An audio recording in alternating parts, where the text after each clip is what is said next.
قال ربی شرح لی صدری ویسر لی امری واحلل عقدۃ من لسانی یفقہوا قولی ایاک نعبد و ایاک نستعین۔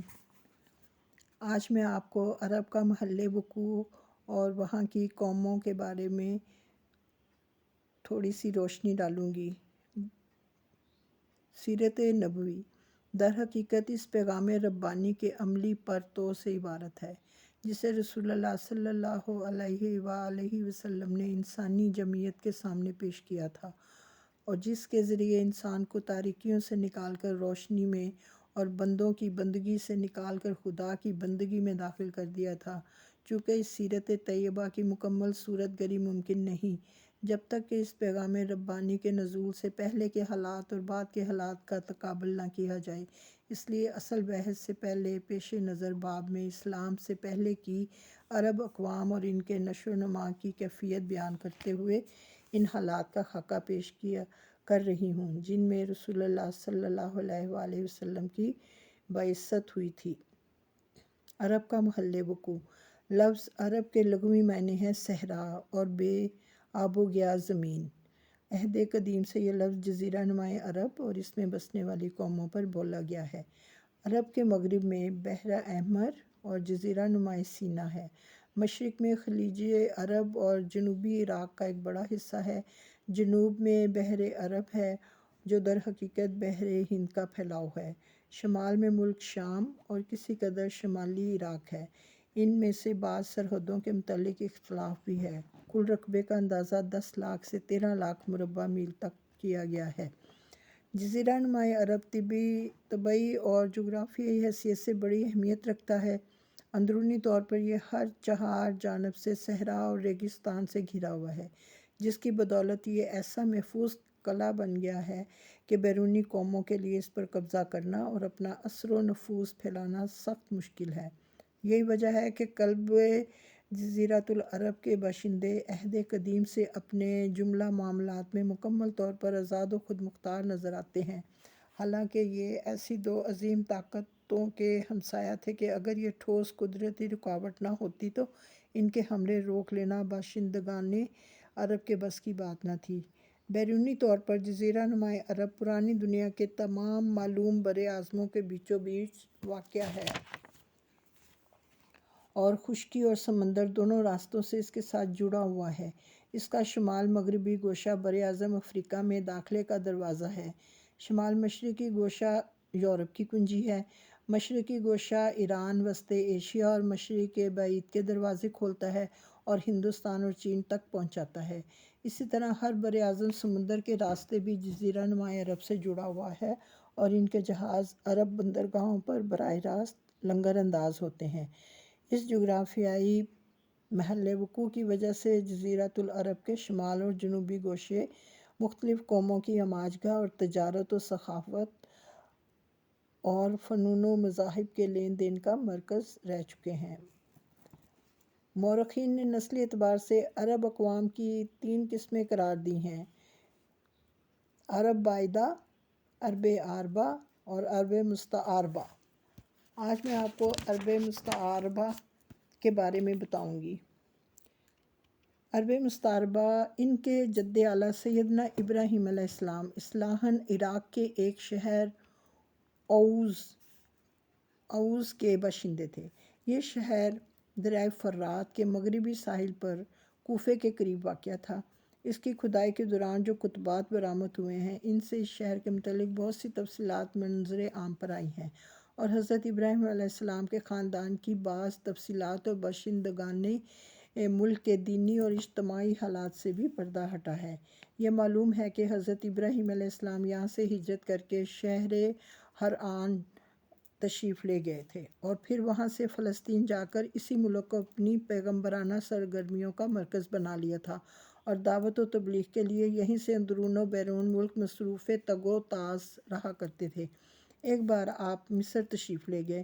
فرعون نے آپ کی بیوی حضرت سارہ علیہ السلام کی کیفیت سنی تو ان کے بارے میں بدنیت ہو گیا اور اپنے دربار میں برے ارادے سے بلایا، لیکن اللہ نے حضرت سارہ کی دعا کے نتیجے میں غیبی طور پر فرعون کی ایسی گرفت کی کہ وہ ہاتھ پاؤں مارنے اور پھینکنے لگا۔ اس کی نیت بد اس کے منہ پر مار دی گئی اور وہ حادثے کی نوعیت سے سمجھ گیا کہ حضرت سارہ اللہ تعالیٰ کی نہایت خاص اور مقرب بندی ہیں، اور وہ حضرت سارہ کی اس خصوصیت سے اس قدر متاثر ہوا کہ اپنی بیٹی ہاجرہ کو ان کی خدمت میں دے دیا۔ پھر حضرت سارہ نے حضرت ہاجرہ کو حضرت ابراہیم علیہ السلام کی زوجیت میں دے دیا۔ حضرت ابراہیم علیہ السلام اور حضرت سارہ اور حضرت ہاجرہ کو ہمراہ لے کر فلسطین واپس تشریف لائے۔ پھر اللہ تعالیٰ نے حضرت ابراہیم علیہ السلام کو ہاجرہ علیہ السلام کے بطن سے ایک فرزند ارجمند اسماعیل علیہ السلام عطا فرمایا، لیکن اس پر حضرت سارہ علیہ السلام کو جو بے اولاد تھیں بڑی غیرت آئی، اور انہوں نے حضرت ابراہیم علیہ السلام کو مجبور کیا کہ حضرت ہاجرہ علیہ السلام کو ان کے نوزائیدہ بچے سمیت جلا وطن کر دیں۔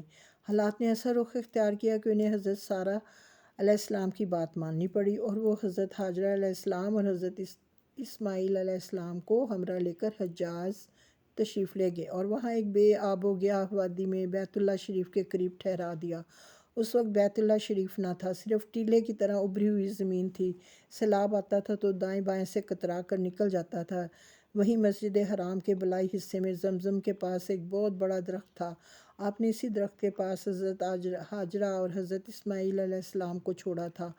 اس وقت مکہ میں نہ پانی تھا، نہ آدم اور آدم ذات، اس لیے حضرت ابراہیم نے ایک توشہ دان میں کھجور اور ایک مشکیزے میں پانی رکھ دیا۔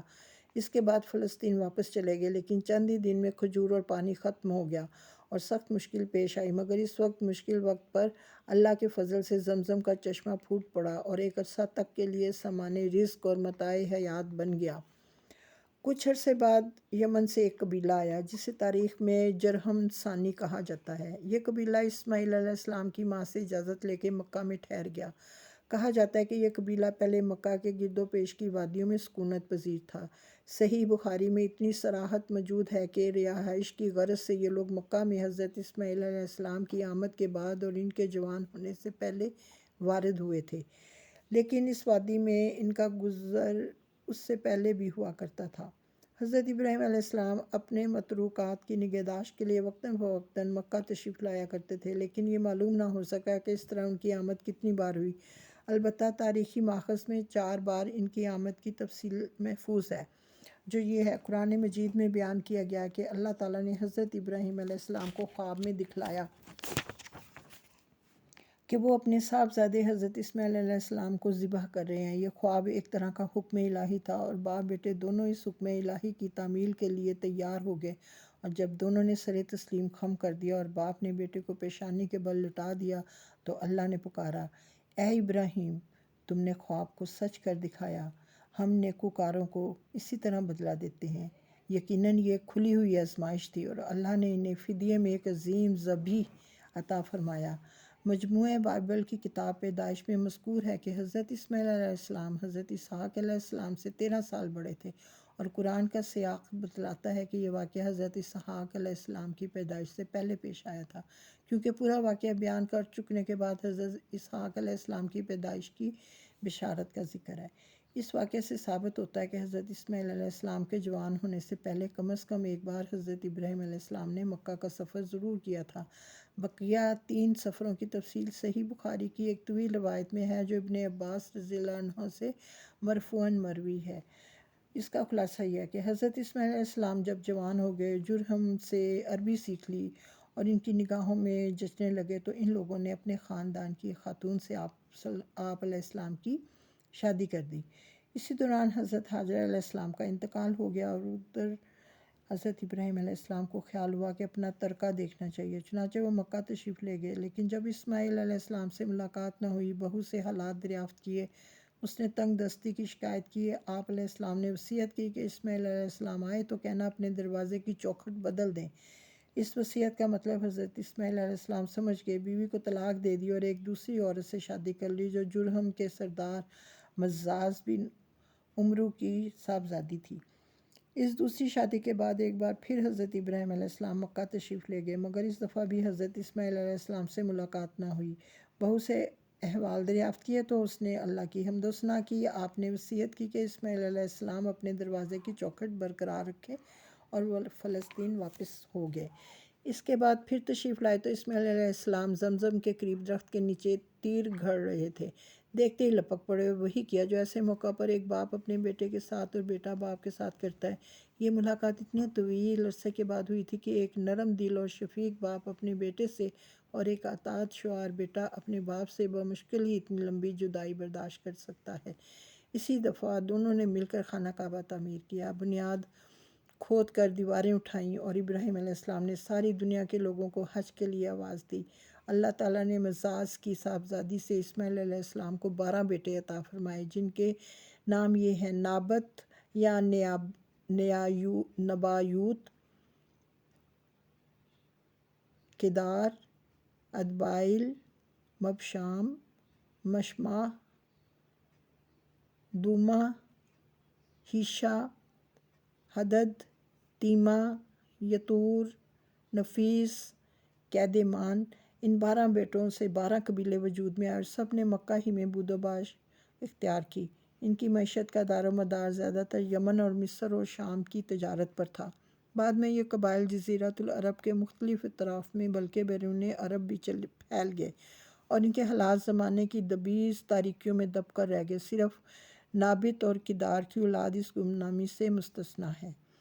نبطیوں کے تمدن کو شمالی حجاز میں فروغ اور عروج حاصل ہوا۔ انہوں نے ایک طاقتور حکومت قائم کر کے گرد و پیش کے لوگوں کو اپنا باجگزار بنا لیا۔ بطران کا دارالحکومت تھا، کسی کو ان کے مقابلے کی تاب نہ تھی۔ پھر رومیوں کا دور آیا اور انہوں نے نبطیوں کو قصہ پارینہ بنا دیا۔ مولانا سید سلیمان ندوی نے ایک دلچسپ بحث اور گہری تحقیق کے بعد ثابت کیا کہ آل غسان اور انصار یعنی اوس اور خزرج قحطانی عرب نہ تھے، بلکہ اس علاقے میں نابت بن اسماعیل علیہ السلام کی جو نسل بچی کچی رہ گئی تھی وہی تھے۔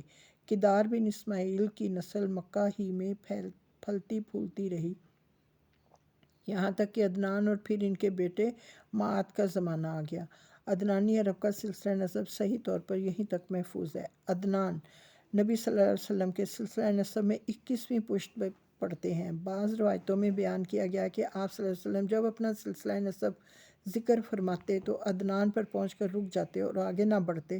فرماتے کہ ماہرین انصاف غلط کہتے ہیں، مگر علماء کی ایک جماعت کا خیال ہے کہ عدنان سے آگے بھی نسب بیان کیا جا سکتا ہے۔ انہوں نے اس روایت کو ضعیف قرار دیا ہے۔ ان کی تحقیق کے مطابق عدنان اور حضرت ابراہیم علیہ السلام کے درمیان 40 پشتیں ہیں۔ بہرحال معاد کے بیٹے نزار سے، جن کے متعلق کہا جاتا ہے کہ ان کے علاوہ معاد کی کوئی اولاد نہ تھی، کئی خاندان وجود میں آئے۔ در حقیقت نزار کے 4 بیٹے تھے اور ہر بیٹا ایک بڑے قبیلے کی بنیاد ثابت ہوا۔ چاروں کے نام یہ ہیں: ایاد، انمار، ربیہ اور مضر۔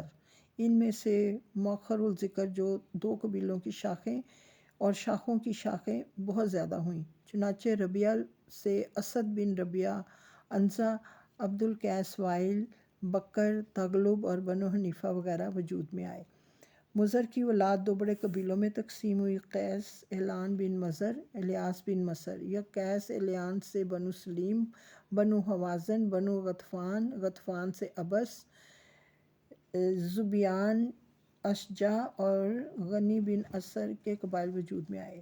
الیاس بن مضر سے تمیم بن مرہ، مزیل بن مدرکہ، بنو اسد بن خزیمہ اور کنانہ بن خزیمہ کے قبائل وجود میں آئے۔ پھر کنانہ سے قریش کا قبیلہ وجود میں آیا۔ یہ قبیلہ فہر بن مالک بن نضر بن کنانہ کی اولاد ہے۔ پھر قریش بھی مختلف شاخوں میں تقسیم ہوئے۔ مشہور قریشی شاخوں کے نام یہ ہیں: جمح، سہم، عدی، مخزوم، تیم، زہرہ اور قصہ بن کلاب کے خاندان یعنی عبدالدار، اسد بن عبدالعزیٰ اور عبد مناف۔ یہ تینوں قصی کے بیٹے تھے۔ ان میں سے عبد مناف کے 4 بیٹے ہوئے، جن میں سے 4 ذیلی قبیلے وجود میں آئے یعنی عبد شمس، نوفل، مطلب اور ہاشم۔ انہی ہاشم کی نسل سے اللہ تعالیٰ نے ہمارے حضور محمد صلی اللہ علیہ وآلہ وسلم کا انتخاب فرمایا۔ رسول اللہ صلی اللہ علیہ وآلہ وسلم کا ارشاد ہے کہ اللہ تعالیٰ نے ابراہیم علیہ السلام کی اولاد میں سے اسماعیل علیہ السلام کا انتخاب فرمایا، پھر اسماعیل علیہ السلام کی اولاد میں سے کنانہ کو منتخب کیا اور کنانہ کی نسل سے قریش کو چنا، پھر قریش میں سے بنو ہاشم کا انتخاب کیا اور بنو ہاشم میں سے میرا انتخاب کیا۔ سبحان اللہ۔ ابن عباس رضی اللہ عنہ کا بیان ہے کہ رسول اللہ صلی اللہ علیہ وآلہ وسلم نے فرمایا، اللہ تعالیٰ نے خلق کی تخلیق فرمائی تو مجھے سب سے اچھے گروہ میں بنایا، پھر ان کے بھی 2 گروہوں میں سے زیادہ اچھے گروہ کے اندر رکھا، پھر قبائل کو چنا تو مجھے سب سے اچھے قبیلے کے اندر بنایا، پھر گھرانوں کو چنا تو مجھے سب سے اچھے گھرانے میں بنایا، لہٰذا میں اپنی ذات کے اعتبار سے بھی سب سے اچھا ہوں اور اپنے گھرانے کے اعتبار سے بھی سب سے بہتر ہوں۔ بہرحال عدنان کی نسل جب زیادہ بڑھ گئی تو وہ چارے پانی کی تلاش میں عرب کے مختلف اطراف میں بکھر گئی، چنانچہ قبیلہ عبد القیس نے، بکر بن وائل کی کئی شاخوں نے اور بنو تمیم کے خاندانوں نے بحرین کا رخ کیا اور اس علاقے میں جا بسے۔ بنو حنیفہ بن صعاب بن علی بن بکر نے یمامہ کا رخ کیا اور اس کے مرکز حجر میں سکونت پذیر ہو گئے۔ بکر بن وائل کی بقیہ شاخوں نے یمامہ سے لے کر بحرین، ساحل کاظمہ، خلیج سواد عراق، ابولا اور حیت تک کے علاقوں میں بود و باشت اختیار کی۔ بنو تغلب جزیرہ فراتیہ میں اقامت گزین ہوئے، البتہ ان کی بعض شاخوں نے بنو بکر کے ساتھ سکونت اختیار کی۔ بنو تمیم نے بادیہ بصرہ کو اپنا وطن بنایا۔ بنو سلیم نے مدینہ کے قریب ڈیرے ڈالے، ان کا مسکن وادی القریٰ سے شروع ہو کر خیبر اور مدینہ کے مشرق سے گزرتا ہوا ہرہ بن سلیم سے متصل 2 پہاڑوں تک منتہی ہوتا ہے۔ بنو ثقیف نے طائف کو وطن بنا لیا اور بنو حوازن نے مکہ کے مشرق میں وادی اوطاس کے گرد و پیش ڈیرے ڈالے، ان کا مسکن مکہ، بصرہ، شاہراہ پر واقع تھا۔ بنو اسد تیمہ کے مشرق اور کوفہ کے مغرب میں خیمہ زن ہوئے، ان کے اور تیمہ کے درمیان نبوتی کا ایک خاندان بہتر آباد تھا۔ بنو اسد کی آبادی اور کوفے کے درمیان 5 دن کی مسافت تھی۔ بنو ذبیان تیمہ کے قریب حواران کے اطراف میں آباد ہوئے۔ تہامہ میں بنو کنانہ کے خاندان رہ گئے تھے، ان میں سے قرشی خاندانوں کی بود و باش مکہ اور اس کے اطراف میں تھی، یہ لوگ پراگندہ تھے اور ان کا کوئی شرازہ بندی نہ تھی، تا عنقا کے کساب انقلاب ابھر کر منظر عام پر آیا اور قرشیوں کو متحد کر کے شرف و عزت اور بلندی و وقار سے بہرہور کیا۔ صدق اللہ العظیم۔